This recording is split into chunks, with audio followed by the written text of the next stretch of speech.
जानेंगे कि जो 6 अनुपात होते हैं त्रिकोणमिति में, उन सभी के मान जानेंगे। केवल आपको साइन का मान याद करना होगा। इसके अलावा सभी अनुपातों का मान याद करने की जिम्मेदारी मैं लेता हूँ।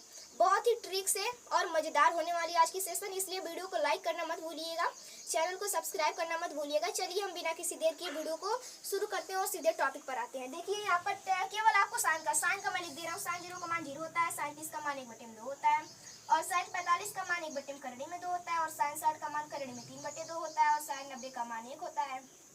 अब कॉस का मान निकालना तो इसका उल्टा कर देंगे। जो साइन 90 का मान रहेगा वो कॉस 0 का मान हो जाएगा यानी 1, और जो साइन 60 का मान रहेगा वो कॉस 30 का मान हो जाएगा करड़ी में 3/2, और कॉस साइन जो 45 का मान है वही कॉस 45 का मान हो जाएगा, और जो साइन 30 का मान है वह कॉस 60 का मान हो जाएगा यानी 1/2, और जो साइन 0 का मान है वो कॉस 90 का मान हो जाएगा।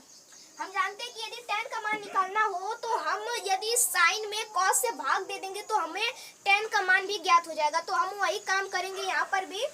जो साइन का मान दिया है, cos का मान दिया है, तो इसे इसमें से भाग दे देंगे। तो किसी भी संख्या में 1 से भाग देते हैं तो 0 आता है, और इसे हम भाग देंगे तो 1/3 आएगा, और यदि इसे हम करते हैं तो कटकुट हो जाएगा, 1 आ जाएगा। और जो tan का मान है या tan का मान 60 का निकालना है तो ये इससे कट जाएगा, करड़ी में 3 आ जाएगा।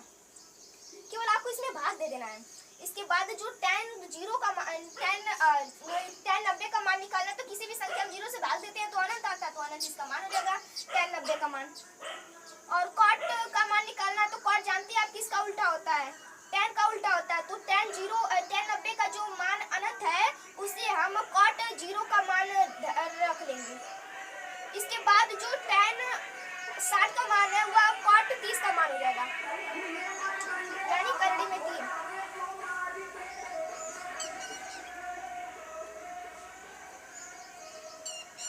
जीरो से किसी संख्या में भाग नहीं। देखिए जो cot का मान निकलना है ये tan का उल्टा होता है, तो इसके बटे 1 छिपा है, इसका हम उल्टा करेंगे तो 1/0 हो जाएगा।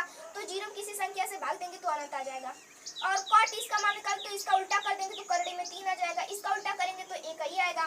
और cot 3/1 होता है, जब इसका उल्टा करेंगे तो 1/में करड़ी में 3 आ जाएगा। और यहाँ पर यदि भाग देंगे तो अनंत ही 0 ही आएगा हमारा। अब सेक जो होता है ना यह उल्टा होता है cos का उल्टा, cos का उल्टा सेक होता है यानी 1/1 मान ले तभी इसका आंसर 1 ही आएगा। और जो यह करड़ी में 3/2 है इसका उल्टा करेंगे तो 2 करड़ी में 3 आ जाएगा।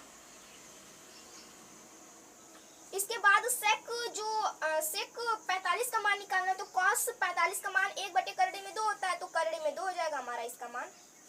इसके बाद यदि इसका ज्ञात करना है हमें सेक 60 का मान, तो cos 60 का मान करड़ी में 3/2 होता है, इसका उल्टा करेंगे तो 2/करड़ी में 3 हो जाएगा।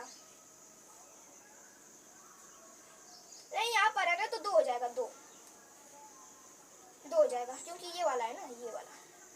और जो यह 60 सेक 0 का मान ज्ञात करना है तो हम देखेंगे कि cos 90 का मान कितना है, 0 है, 0/1 हो जाएगा, 1 रहा तो अनंत हो जाएगा हमारा।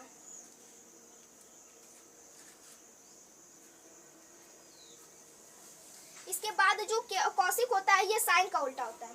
साइन 0/1 छिपा है तो 1 लाएंगे तो अनंत हो जाएगा इसका मान। और यह जो होता है यदि इसे हम कर देंगे तो 2 हो जाएगा, इसे कर देंगे तो करड़ी में 2 हो जाएगा, उल्टा करेंगे तो इसे करेंगे तो 2 करड़ी में 3 हो जाएगा।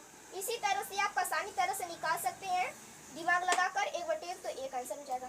इस प्रकार आप देखते हैं कि आपके सामने मैंने सारणी में ऊपर जिनके 6 अनुपातों के मानों को ज्ञात कर दिया, वो भी ट्रिक के माध्यम से मैंने आपको समझाया भी किस तरह से ज्ञात किया है।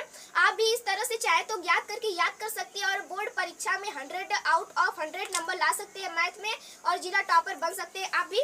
दोस्तों यदि आप इसी तरह मेहनत करते रहेंगे तो आप जरूर सफल होंगे। यहाँ पर देखिए मैंने सारणी से अच्छी तरह से मान ज्ञात करे, इसमें से करीबन 10-11 नंबर पूछ ही लेता है। एक लॉन्ग क्वेश्चन आ जाएगा और 2-3 बहुविकल्पी प्रश्न हर साल पूछे जाते हैं। 2025 के बोर्ड एग्जाम में भी पूछा हुआ था ये क्वेश्चन। इसमें कोई पूछ देगा कि साइन 30 का मान बताओ, साइन 90 का मान बताओ, तो आपको तुरंत बताना होगा। इस यदि आपको नहीं याद है तब भी आप इस ट्रिक के माध्यम से उसका मान ज्ञात करके अच्छे प्रश्न का उत्तर मार सकते हैं और आप पूरे में से पूरे नंबर ला सकते हैं। यहाँ पर मैं इसे सारणी में कर देता हूँ ताकि देखने में अच्छा लगे। यदि आप चाहते हैं तो अपनी नोटबुक पर इसे नोट भी कर लीजिएगा। 2 से 3 लाइन प्रयास करेंगे लिखने का तो आपको अच्छी तरह से यह आ जाएगा। ज़्यादा कठिन नहीं है ये। सबको सारणी कमान में याद करने में दिक्कत होती है।